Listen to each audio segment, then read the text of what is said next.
Anyway, enough about handjobs. Finally, we arrive at the actual final Telltale game, and Telltale Games saved the best tale to tell for last. Well, actually, this may be the first new Telltale game because it released before The Expanse and The Wolf That Will Never Be Among Us 2. Seinfeld, the Telltale series, a unique one-episode story about choices and the unmoving impact they enact. I know what you're saying, friends. A Telltale game where the choices matter? We've all heard that one before, and I myself had many a breakdown over the last near 12 hours of videoing. But this time I think Telltale have outdone themselves and set a very exciting precedent for a game that is not coming out. Thankfully, we instead have a game about Seinfeld, based on a show infamously touted as being about nothing. What do you do with the Seinfeld game then? Telltale wisely used this blank canvas of a television show designed to make jokes, to look inward, to really dissect their own design philosophies, and how the simplest of choices and actions can have massive ramifications on your life. Some of the best moments in some of the best Telltale games were derived from choice-like puzzles. You'll surely recall the ending moments of The Walking Dead's 4th episode, or the final episode of Tales from the Borderlands, in which your choices determine what characters will assist you. These moments, though, are pretty few and far between from what I can remember. Seinfeld the Telltale series follows in the footsteps of these top-tier Telltale games, immersing you in a rich and nuanced, though somewhat absurdist world, and centers itself around this gameplay idea of conversations being akin to a form of puzzle to wonderful effect. With an interactive medium such as video games, they are able to blur the lines between fiction and reality. It all feels familiar, the characters look familiar, but they also look distorted and horrific. There's no spoken dialogue, but you can almost hear the actors as you read. Take the opening conversation between Jerry and George, with George lamenting some pickles on his sandwich. It's a classic Seinfeld-esque setup, lulling you in with George's hilarious complaints and Jerry's equally humorous responses and jabs at George's misfortune. We see some of that aforementioned contextual dialogue here, with Jerry attempting to reason with George about the pickles, but to no avail. Where earlier Telltale games felt shoddily written in moments like these, this works because George is a notoriously stubborn character. Soon after, Elaine walks in and is somehow the most disturbing to look at, despite being maybe the hottest person alive when she starts letting her hair down in later seasons. Oh, that's a very good point. Wow.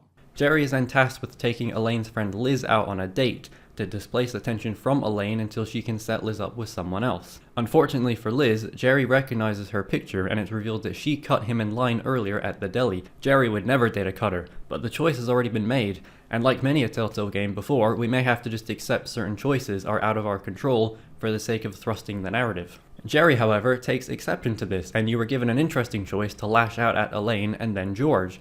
I'm not really sure what to make of this. It seems very sudden and out of character for Jerry, but no worry.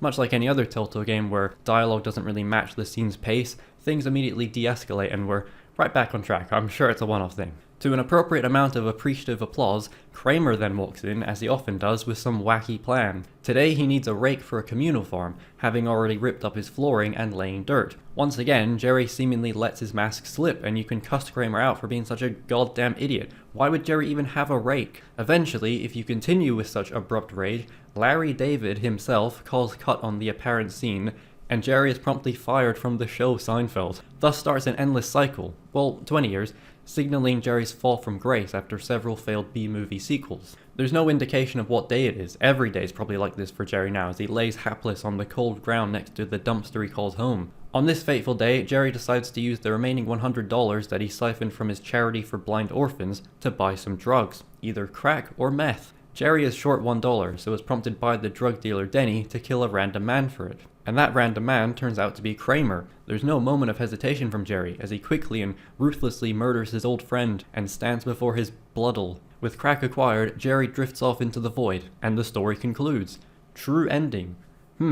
Does this imply more endings? The backlogged synopsis flat out confirms it, yet when I replayed the game after my initial 7 minutes, my attempts to find said other endings were futile. It was from there that the true darkness of this story really reached me, and I was compelled to relay my theories on how this could be a genius meta-narrative. This hypothesis is strengthened when we return to Jerry's lowest moment, as the objective is not to attain drugs, but to use drugs that we shouldn't already have, yet we do. In fact, if you wander over to where Kramer was, you will find that same bloodied puddle, and Kramer is there, motionless, and you can't interact with him. The sin has already been committed, there's no going back, and all we can do is stare into Kramer's lifeless eyes as a literal light from the heavens shines down on him, a constant reminder. It's interesting to note that I chose crack, not meth, and it's now as if reality has cracked itself. Clearly this is some form of purgatory, an endless loop that has trapped Kramer's soul and torments Jerry like a living nightmare. And I find it ironic that the cause of all this misery is Jerry going off script, or taking the improv too far.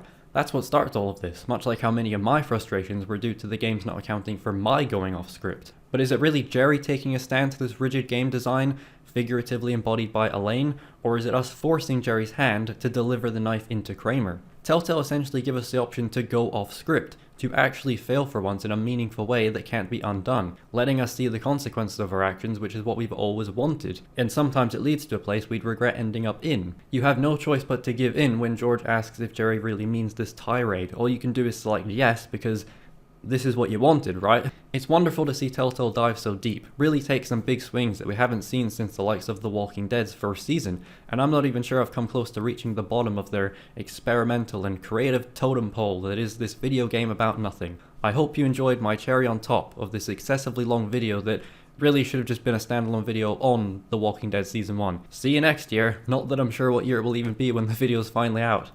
Bye. I think I've overanalyzed the situation. I can't do a Jerry Seinfeld. Never mind. That was a Seinfeld. Yeah, it was meant to be. I thought it was all right, actually. Oh